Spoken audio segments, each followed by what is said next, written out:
Je vais maintenant faire quelques vidéos pour essayer de vous expliquer comment gérer le groupe classe, on va dire. Par exemple, gérer l'audio des élèves, ça, c'est assez important. Alors là, j'ai mis mon audio, comme vous pouvez le voir, hein. Il y a un petit curseur qui fonctionne sur le micro, et j'ai mis ma caméra. Les élèves donc me voient et m'entendent, a priori, mais eux, vous voyez, leur micro est coupé. Mais bizarrement, avec justement, alors c'est un petit bug de l'application, mais ils peuvent tout simplement appuyer dessus et je pourrais aussi les entendre.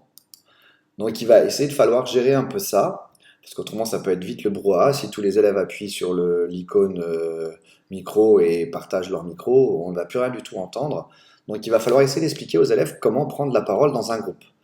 Donc, bon, je vais juste enlever la vidéo, même si ça n'a pas trop d'importance, c'est pour que ce soit un peu moins lourd pour mon ordinateur.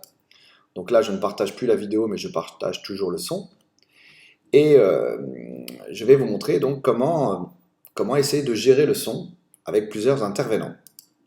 Alors, il y a la possibilité de laisser, en fait, au départ, les paramètres tels quels, c'est-à-dire normalement dans la paramètre de session, l'audio est partagé, mais pas la vidéo. Alors, je répète, c'est pas plus mal de ne pas partager la vidéo parce que le fait de voir les élèves chez eux, ça peut poser des problèmes de données personnelles. Donc, il est préférable de ne pas cocher cette case.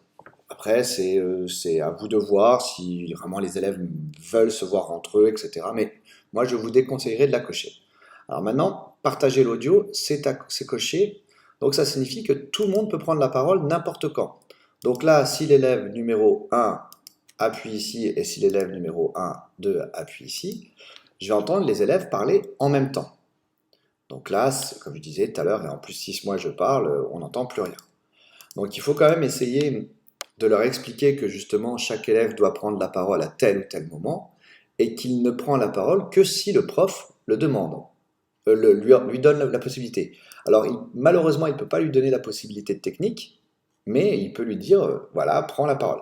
Exemple, l'élève ici numéro 2 va demander la parole en cliquant sur le petit bonhomme ici, demander la parole. Moi, en tant que professeur, je reçois une information comme quoi l'élève numéro 2 veut prendre la parole. Alors, un petit bug de ma classe virtuelle, il aurait été bien d'avoir un bouton en disant boum, j'accepte, et tout d'un coup, le micro se met automatiquement, s'allume automatiquement et il prend la parole. Là, malheureusement, on ne peut rien faire. Donc, on le dit à l'oral, on lui dit ok, élève numéro 2, tu peux prendre la parole, appuie sur ton micro. Donc, il appuie sur son micro, il parle, et une fois qu'il a fini, il éteint son micro et il annule sa demande, ou s'il ne l'avait pas annulée, le prof peut annuler la demande à la fin de sa discussion. Voilà. Malheureusement, en annulant la demande, ça ne... Regardez, je remonte, hein, mais si l'élève était en train de parler parce qu'il avait demandé la parole, si j'annule la demande, on voit bien que l'élève continue toujours à parler. D'accord? Donc comme je vous disais, c'est un petit bug, peut-être qu'il sera corrigé pour plus tard, mais à vous de gérer ça.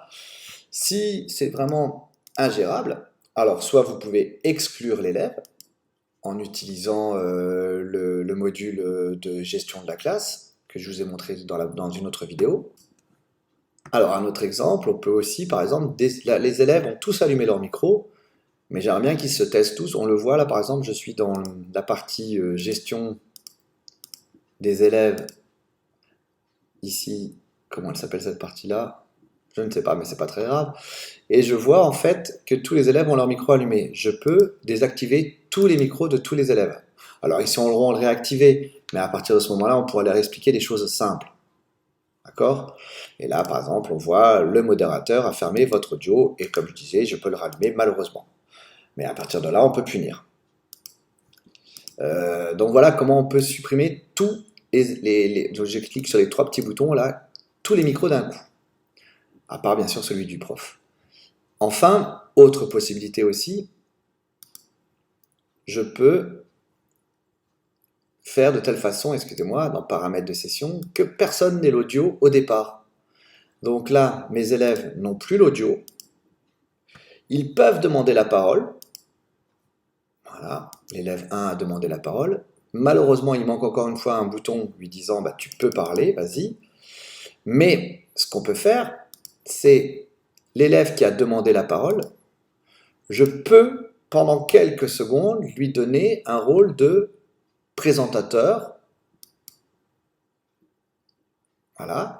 Et à ce moment-là, l'élève, on voit qu'il lui apparaît deux nouveaux icônes, son audio et sa vidéo. Et donc, l'élève peut parler avec de l'audio et de la vidéo. Voilà, ça va être moi, mais en tout cas, il aurait pu, si c'était l'élève, il peut le faire. Donc ça peut être intéressant, parce que ça permet dès le départ de gérer la classe. Je remonte, hein. Donc là, bah, ce que je vais faire un petit bilan pour voir si vous avez à peu près tout compris. Donc, je remontre tout, j'annule, je définis en tant que participant classique, là il revient normal, et je lui annule sa demande. Donc j'ai deux possibilités pour gérer la parole. Soit, première possibilité, je donne la parole à tous les élèves, et les élèves s'autogèrent pour prendre, ils pourront partager l'audio et le refermer à tel ou tel moment. En lycée, a priori, c'est totalement gérable et ça devrait poser aucun problème. Soit j'enlève partager l'audio complètement pour tous, et quand un élève veut vraiment prendre la parole, il la demande. Moi, je vois qu'il la demande. Je vais sur les petits bonhommes personnes présentes. Je clique sur son... alors là, vous voyez, il a demandé la parole. Je vois qui il est. Et là, j'ai trois petits points. Je clique dessus et je fais donc définir comme présentateur. Je peux aussi faire comme modérateur, mais comme présentateur, ça suffit. C'est un niveau en dessous. Et là, tout d'un coup, quand il est en tant que présentateur, il est dans une nouvelle case et il a la parole, alors que son collègue, lui, ne l'a pas. Donc n'oubliez pas qu'à la fin, il faut donc dévalider, enlever son rôle de participant et le remettre en tant que, pardon, son rôle de présentateur et le mettre en tant que participant. Voilà, donc là, si je fais définir comme participant, il va redevenir normal, faut pas oublier. Et juste une petite info aussi, bon, là il avait demandé la parole, donc je vais lui annuler la parole, hein. Hop. Petite info aussi, je disais, on peut définir deux élèves, bien sûr, en tant que présentateur, hein. Hop, en voilà un, et en voilà un deuxième. Sur un groupe de plusieurs élèves, on peut peut-être définir plusieurs présentateurs. Voilà. Merci à vous tous.